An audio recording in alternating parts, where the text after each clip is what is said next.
Ahojte, volám sa Andrej Tichý a v dnešnom videu vám ukážem, ako hľadať prácu v Norsku. Začneme na starej známej stránke fin.no.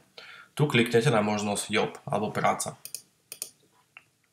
Hneď na to sa vám ukážu tri možnosti, a to Allestillinger, to sú všetky práce, Lederstillinger, to sú vedúce pozície a Deltitstillinger, to sú čiastočné úväzky. Podľa toho, čo hľadáte, kliknete, ja kliknem na Allestillinger. Otvorilo sa nám okno, kde je viac možností. Teraz vidíte všetky ponuky práce v Norsku. Aby sme hľadanie zjednodušili, na ľavej strane nájdeme filter. Tu si môžete zvoliť typ práce, ktorú hľadáte, napríklad pracovník v obchode, zdravotnícky personál, robotník a tak ďalej.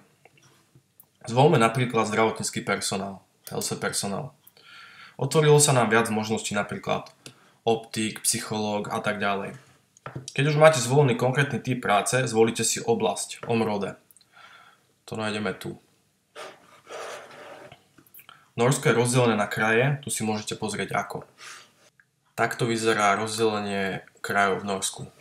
Ak máte jasno v tom, kde chcete pracovať a žiť, zvolite mesto. Ja zvolím napríklad Oslo. V prípade, že vás nejaká ponuka zaujme, napríklad táto,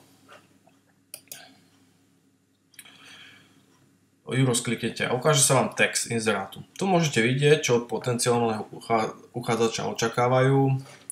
Tu môžete vidieť pracovné úlohy, požadovaná kvalifikácia, vzdelanie, vlastnosti. Tu môžete vidieť, čo ponúkajú. Ak vás to oslovilo, môžete sa o danú prácu uchádzať, a to napravo, Sorpostilling, tu môžete poslať životopis.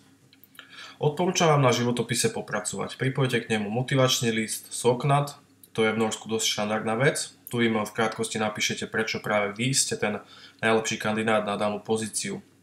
Dúfam, že vám moje video pomohlo. Ak sa vám páčilo, dajte mi like a sledujte môj kanál.